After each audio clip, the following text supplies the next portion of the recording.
This video has been made possible thanks to Surfshark. More on that in a moment. A little over a year ago, China surprised the world with DeepSeek, a highly powerful AI model capable of competing with the best ChatGPT models. Until then, artificial intelligence seemed to be the exclusive domain of the Americans, but things went even further later on. Alibaba launched Qwen, a family of AI models designed for programming, document analysis, and creating autonomous agents. ByteDance, the owners of TikTok, introduced Doubao, a conversational assistant that became hugely popular in China thanks to its integration with mobile devices and mobile apps. And perhaps the most surprising case was Kling, a Chinese AI specialized in hyper-realistic video generation that left half the internet speechless with its ability to create almost cinematic scenes from simple text instructions. Suddenly, the United States was no longer alone in the market. The race for artificial intelligence had begun. However, all this hype surrounding the Asian giant's AI might be about to go down the drain. Check it out. Chinese courts rule companies cannot fire workers simply to replace them with AI. A technology company's attempt to reassign an employee and drastically cut their pay because their job could be automated by AI was ruled an illegal termination by courts in Hangzhou. A high-profile Chinese court, not some small-town court, has dealt a major blow to all companies that were betting on AI. Because let's not forget one thing, China may be as futuristic as you like, but if one thing is clear, it's its socialist roots. The government is increasingly concerned about the impact of AI on the labor market, and this is nothing more than a reflection of what is happening on the ground with ordinary Chinese people. Now, just a few months ago, things were very different. The Chinese were one of the most optimistic peoples when it came to AI. In fact, last March, hundreds of them lined up in front of Tencent's offices to install OpenClaw, a kind of AI assistant that can perform a wide range of tasks on your computer. This AI caused such a sensation that it became the hot topic in the country. The hype was enormous. However, two very curious things happened during those days. Although AI generated a great deal of excitement, it's also true that WeChat searches for AI anxiety skyrocketed to stratospheric levels. They went from about 20,000 daily searches to nearly 2 million. Fear skyrocketed. According to a well-known survey by a Chinese state-run media outlet, 60% of Chinese people fear that AI will take their jobs. And in response to this, the government has not stood idly by. First, they banned or brutally regulated the use of OpenClaw. They started with banks and other sensitive sectors, claiming that these types of virtual agents posed a threat to national security, and then continued to extend the restrictions across the rest of the economy. And now, as we saw at the beginning of the video, they've moved on to directly banning layoffs caused by AI. But wait, because there's more. Many people associate AI with ChatGPT as if they were synonyms, but artificial intelligence goes far beyond that. Another much talked about application is self-driving cars. You may have heard of the Eye of God, BYD's AI designed to compete with Tesla in autonomous driving. Well, while companies like Waymo are taking the US by storm, Chinese authorities have declared war on robotaxis. In 2024, they froze the issuance of licenses for a few weeks to quell protests by taxi drivers. But the issue flared up again following two incidents that changed everything. Both incidents involve Apollo Go vehicles from Baidu, the country's largest robo-taxi company. About 100 of these vehicles came to a sudden stop in the middle of the street due to a system failure. And the problem wasn't just that the robo-taxis malfunctioned, but that this completely paralyzed traffic in Wuhan. And just as this issue was more or less resolved, a few days later, the second incident occurred. One very similar, though on a smaller scale. The result? Robo-taxi licenses are once again completely on hold, and these companies' stock prices have fallen by between 10 and 30% so far this year. Of course, what many people are wondering is whether this freeze is 100% due to safety concerns or because the government has used these incidents to quell protests by taxi drivers. The fact is, there's one thing that can't be denied. The pressure on the Chinese government to rein in AI is growing stronger. But given that one of Xi Jinping's key priorities is to make China a technological pioneer, could all of this mark a shift in the Asian giant's course? Why does the government seem to be backing down? What consequences consequences might this have domestically and geopolitically? But first, a quick question. Have you ever opened an email and immediately thought,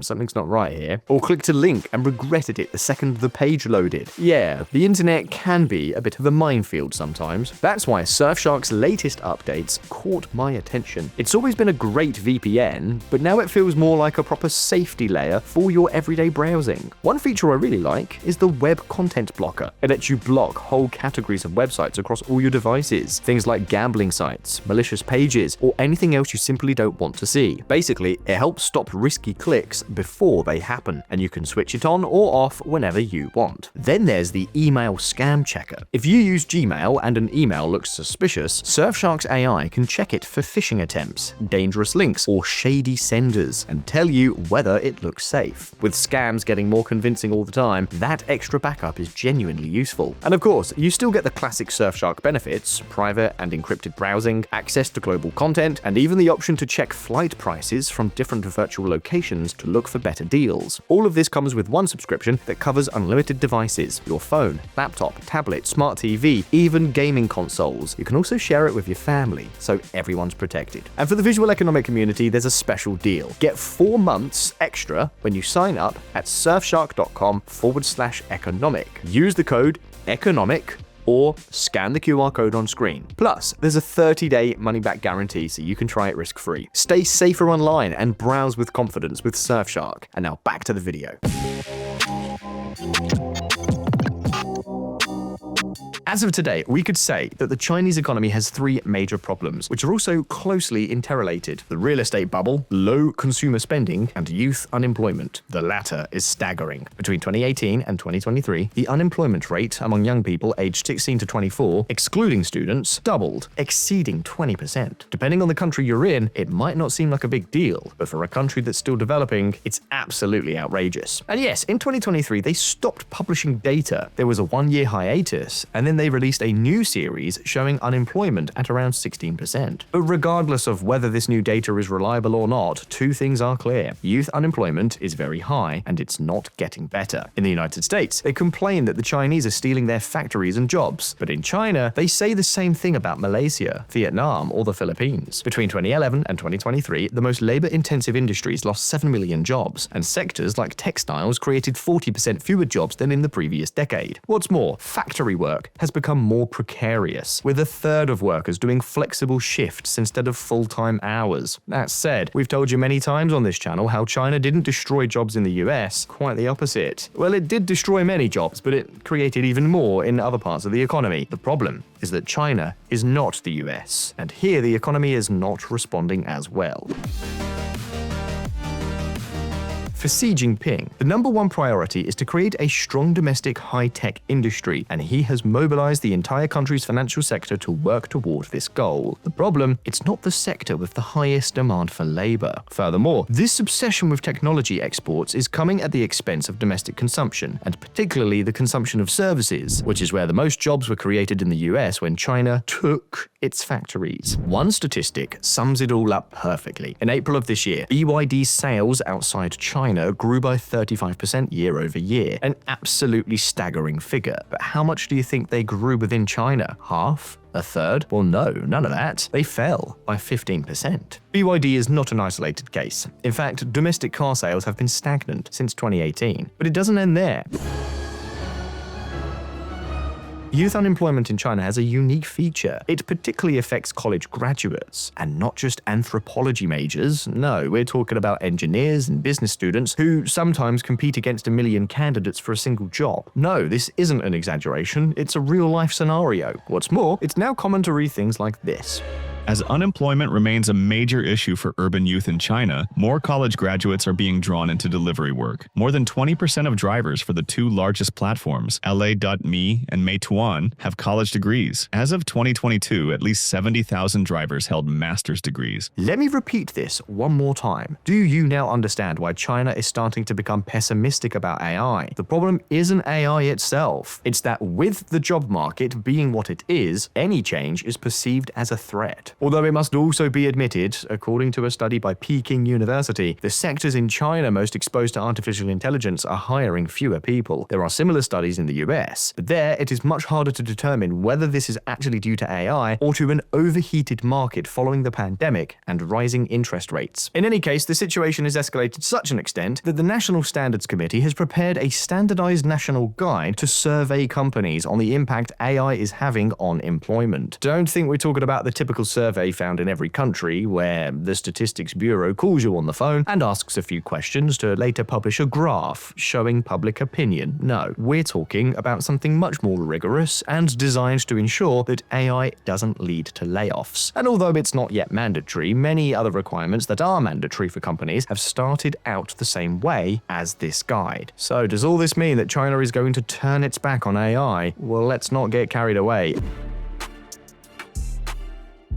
Actually, this is nothing new. Chinese officials have been concerned about the impact of AI on employment for at least a decade, and have treated this issue as a top priority. The thing is, now the issue has exploded. AI has advanced much faster than anyone expected, and the Chinese labor market is also faring worse than they thought. Even so, the official stance remains one of optimism and don't panic. And I know what many of you are thinking. What about the court ruling that companies can't replace their workers with AI? Doesn't that change the game? Well, probably not that much. I mean, back in the 80s, it was also strictly forbidden for private rural companies to have more than 7 workers. And there are public records of companies with over 1,000 workers. I mean, they weren't even trying to hide it. Besides, let's not forget one thing. For Xi Jinping, AI is still a race. A race that, for now, China is losing. DeepSeek 4, by far the most advanced Chinese AI, lags about 8 months behind the most advanced American AI systems. But what matters most is not the snapshot, but the trend. The truth is that US AIs are improving at a much faster rate than their Chinese counterparts, as indicated by the slopes of these lines. It's true that DeepSeek has advantages, such as being 40 to 50% cheaper than similar models, but in terms of intelligence, it's still a long way from the finish line. And in reality, the gap with GPT 5.5, or the latest version of Claude, is even wider for 3 reasons. Number 1, although Chinese AIs and open source AIs in general are catching up to the most advanced models in very specific tasks, in tests that measure general intelligence, it's clear they're further behind. Number 2, to take these tests, some AIs like DeepSeek use many more tokens than the competition. In the Artificial Intelligence Analysis Index, DeepSeek 4 Pro, with 270 million tokens, achieved the same score as GPT 5.5 with just 9. And number 3, there are other aspects beyond intelligence that are also crucial, such as latency, essentially response speed. Well, DeepSeek 4 Pro, running at full capacity, takes 150 seconds to process 500 tokens, compared to 25 seconds for Claude Opus 4.5 or 30 seconds for ChatGPT 5.1. 2 AI models that aren't even the most advanced ones from their respective companies anymore. So yes, there's no doubt about it. China is falling behind. But the thing is, on top of everything we've told you, Xi Jinping's other major goal regarding AI is also yielding bittersweet results. You see, the Asian giant doesn't just want to dominate AI, it wants to do so with an ecosystem that's 100% made in China. And that mainly involves manufacturing the semiconductors and graphics cards used to train AIs in China by Chinese companies like Xiaomi or Huawei. Here, it's a mixed bag. The positive side for the government is that, yes, Chinese companies are replacing American ones like Nvidia. They're not yet capable of manufacturing the most advanced 2nm semiconductors, nor the machines needed to build the equipment that manufactures those chips. But Huawei has made great strides in the mid-range market, boosting its annual chip sales by 60%. Furthermore, between a quarter and a third of the silicon wafers used to manufacture semiconductors are already domestically sourced, and the plan is to exceed 70% by 2030. So yes, we can say that China is succeeding in replacing foreign companies. The problem is that making the shift isn't coming for free. One of the reasons DeepSeek has taken so long to release its latest version is that they've had to spend a lot of time adapting to Chinese chips, which aren't programmed in the same language as Nvidia's. On top of that, everything points to the fact that most of the training has been done on Nvidia graphics cards. In other words, there is still a heavy reliance on the US to compete in the big leagues. The fact is that China lacks both the quantity and quality of computing power needed to beat Uncle Sam. Even with the boom Huawei has experienced, China overall has the same total computing power as Oracle, Intel, the 5th largest US company in terms of installed capacity. It's true that this chart does not account for Nvidia's GPUs that have been smuggled into the country, estimated to number between 300,000 and 1.2 million. But even with this, China would still trail Meta, the 4th-ranked American company in terms of computing power. Not to mention that including these graphics is another way of admitting that China remains heavily dependent on American technology. And with all this data on the table, let me ask you, do you really think Xi Jinping is going to tell his companies to put the brakes on AI? Probably not.